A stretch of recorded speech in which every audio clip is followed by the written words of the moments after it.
Welcome to lesson 3. This lesson is at the heart of what impacts many of us. This is all about overcoming procrastination.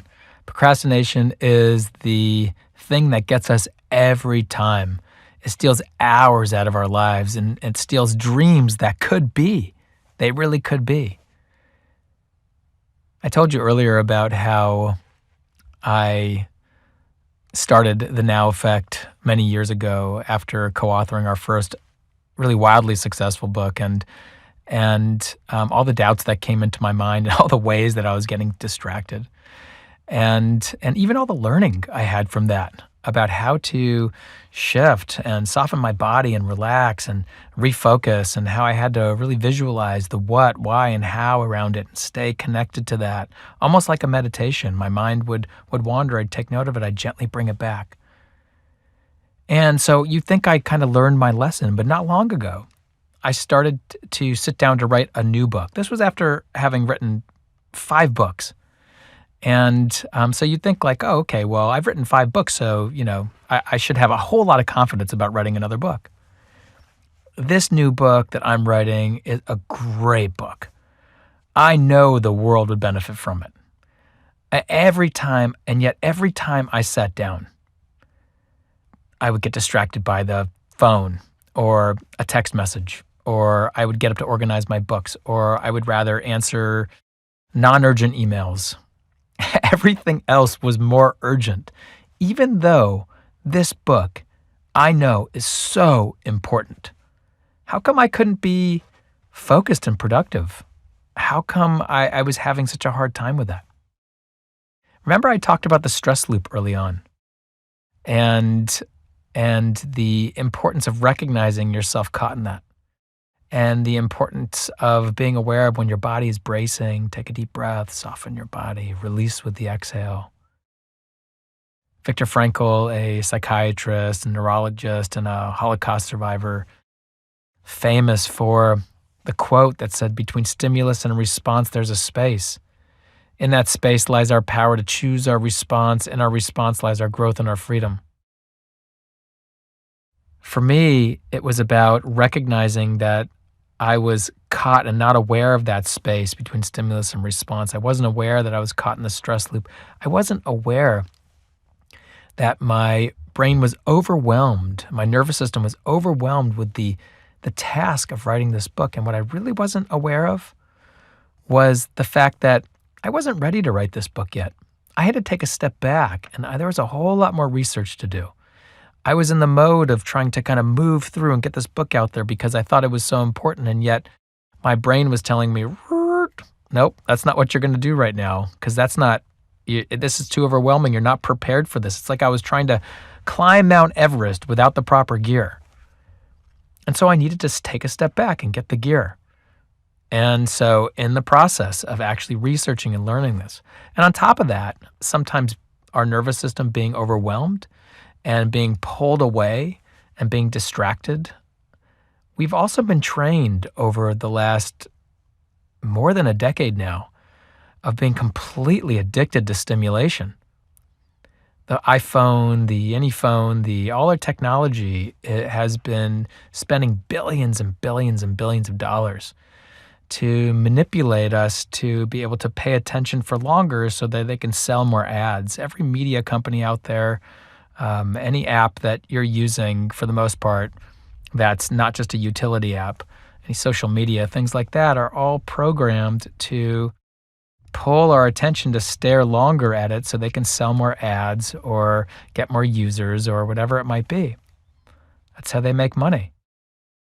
And so practice and repetition makes something stronger. And so we've been practicing and repeating this over time. And so now we're addicted to stimulation. So now we realize that it takes a lot of repetition to do what I'm talking about here. So I want to tell you about this 3-step practice I have that's going to help you overcome procrastination. First step, before we do anything, how do you even know you're procrastinating? How does that feel physically? How do you know you're about to shift your attention onto something unknowingly, unwittingly? So the first step is we need to prepare. We need to back up to the last lesson if you slip through that one about knowing our what, why, and how. That's the first step. We have to know the map that's there, right? Then we have to be aware of how do I notice I'm procrastinating? We could back up again. Typically, our body is bracing somewhere where before we procrastinate, there's a bracing that's happening. So we have to take a pause, take a deep breath, release that, take a gentle stretch, and do that. So the first step is to recognize. Recognize that procrastination is happening. If we can name it, we can tame it. So the first step is to recognize. Second step, release. Release the energy in your body that is moving you to pay attention to something different. So we take a deep breath, we release with our breath, we actually get up, we shake our bodies. You can literally take a breath and shake your face back and forth and go something like that. That helps your vocal cords open too. Get up and dance. So many different ways to release, but just please release through your body. You can release through the relax and awaken meditation that we talked about earlier in the first lesson. Recognize, release. Now we want to refocus. So the refocus is asking ourselves the question, what is it that I'm intending to focus on right now? What was it that what I really want to focus on right now? What's most important to focus on right now? Recognize, release, refocus. We're working with our attention when it comes to overcoming procrastination. We wake up in the morning and we say to ourselves, I know that I can procrastinate on my intentions. I know my why and how, so I know the map. And I have it in my calendar that, this block time, I know why I'm doing it. So I know the purpose behind it. I got the energy behind it. And yet I know I can fall off track. What pulls me is my addiction to stimulation through my apps. What pulls me is feeling overwhelmed. And so I'd rather do this easier task like my email or something like that. And I know this is going to happen to me. It's not my fault. It's unconscious. It's part of my implicit memory. So what I'm going to do is I'm going to recognize when that's happening. That's my intention. I'm going to release through this way, through my body. I'm not just going to recognize and refocus. I want to release through my body because that's the energy that's tearing you into the other direction. And then I want to refocus on what matters in that moment. So I want to bring you through a particular meditation right now that's going to be all about that. I'm going to ask you to focus on something that's really not stimulating at all, your breath. And what's going to happen is your mind's going to bounce off from one place to another. When that happens and you recognize that your mind went off, recognize, release. But the way you're going to release is take a deep breath, release with your exhale, and then you're going to gently refocus back on your breath. Okay, you ready? Here we go. So get in a comfortable position, seated or lying down, straight spine for an ease of breathing. Starting off by just checking in, noticing your body here, positioning of your body, also how your body's feeling right now. If there's any tension right from the get-go, see if you can allow it to soften.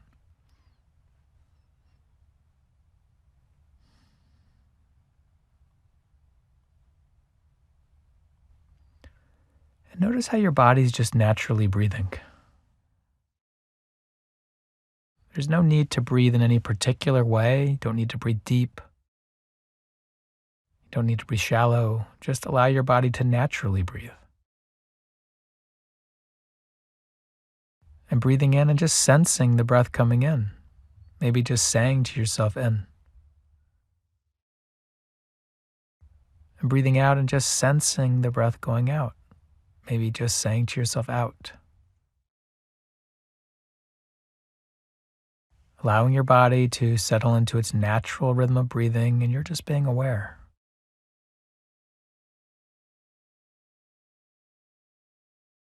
Literally taking life one inhalation and one exhalation at a time.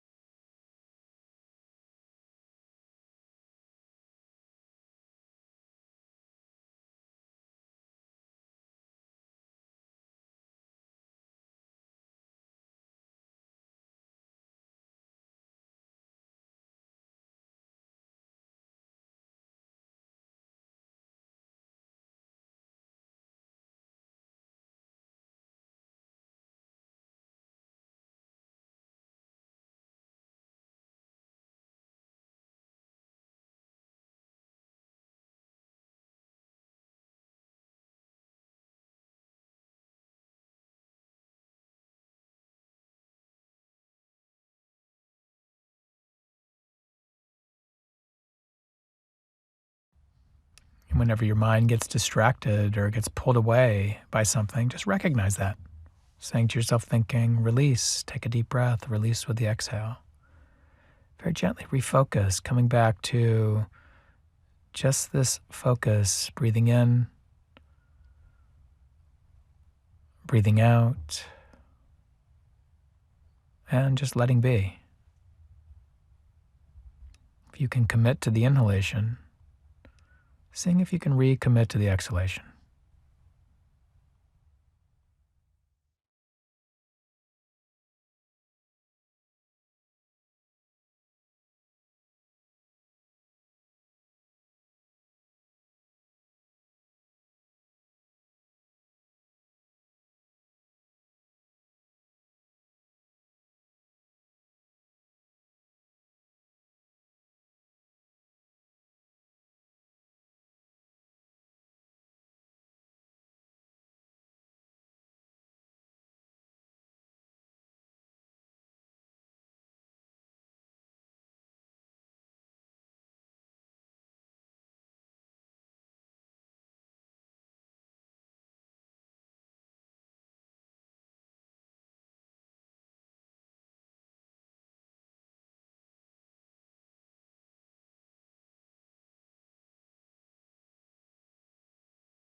And in a moment, we'll come to the end of this practice, but just noticing how you're feeling now. Is your mind distracted? Were you able to use the recognize, release, refocus? Either way, remember, it takes practice and repetition to gain mastery over this. So continue practicing this. This will support you in becoming more focused and remembering that even through the day, you can practice recognize, release, refocus. And this is just supporting the training in that to refocus on what matters. And as we do that over and over, we get better and better and better at it. I look forward to seeing you in the next lesson.